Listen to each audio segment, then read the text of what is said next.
Latest Studio Ghibli exhibit shines light on Toshio Suzuki's impact as producer. Hayao Miyazaki drew pictures, while Toshio Suzuki wrote words. The Edo-Culture Complex Edo exhibit highlighted the work of Studio Ghibli producer Toshio Suzuki ran from April 3rd, 20 to May 12. The exhibit is the same as the previous Studio Ghibli Toshio Suzuki Magical Exhibition Awards that was held in Hiroshima in 2017 and Ishikawa and Aichi last year. It is well worth going to if you're interested in learning more about what kind of person Suzuki is and the influence he had as a producer. The exhibit has a recurring theme. Hayao Miyazaki drew pictures, while Toshio Suzuki wrote words. At first glance, it may seem like Suzuki was not an artist, but the exhibit gets you to think about the relationship between arts and words, and the sort of impact Suzuki had on the films, both indirectly and directly. The exhibit opens with dozens of examples of Suzuki's calligraphy work, surely the most straightforward example of words as art. You get a glimpse of Suzuki's philosophies through his words, like when he writes, "In this world, there are good idiots and bad idiots, and then there are malicious idiots." You also see the recreations of Suzuki's room as a child, which gives the indication that he had a quintessential post-war Showa childhood. As Suzuki mentions, he was the first generation that didn't grow out of manga. Suzuki stayed true to his love for manga and films, and when eventually he started working for the publisher Tokuma Shoten, he was assigned as an editor on its then new anime magazine, Animage. It was during Animage that Suzuki met Hayao Miyazaki and Isa Takahata, and together they founded Studio Ghibli. The rest is history. Suzuki's role was technically a producer, but the materials displayed at the exhibit make it clear that his role was much broader than that. Of course, he handled things like writing up pitches and gathering funds, as many anime producers do.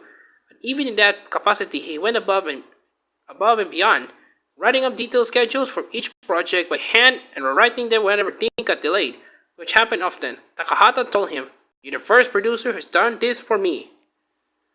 For Kiki's delivery service, and only yesterday onward, Suzuki took an active hand on marketing. Suzuki will write up detailed plans for the commercials, even storyboarding some of them in himself, in order to ensure that every company dealing with Ghibli works was on the same page. He wrote extensive explanatory materials. Sometimes he even wrote the copy and the catchy taglines of the movie posters. Most of the text and the pamphlets was written by him. He even designed the title logos for all the films, as well as the logo for Studio Ghibli itself. Although he's mostly known as a words person, Suzuki's capacity for art was considerable. At the designer praised his storyboards for the commercials, saying, "I thought an animator drew this." In the beginning, his logo designs were redrawn by a professional designer, but as time went on, Suzuki's designs were considered good enough to use as they were. His designs were on display at the exhibit, and visitors could judge his skills for themselves. As for me, I went into this exhibit as a skeptic thinking, how can you make an art exhibit out of Suzuki when he didn't animate or direct any films? But I came out of it convinced that Suzuki really should be considered an artist in his own right. The end of the exhibit has some more examples of Suzuki's calligraphy. He drew his own take on the Japanese characters for Reiwa, the terms for the new Japanese era. It made me feel emotional to see this, because Suzuki retired as a producer in 2014, so it brought home the idea that all of his work is the product of another era, which can already be considered bygone.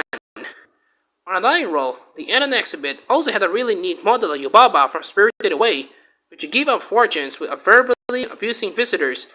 There was also a model of the castle from Spirited Away, surrounded with more of Suzuki's calligraphy.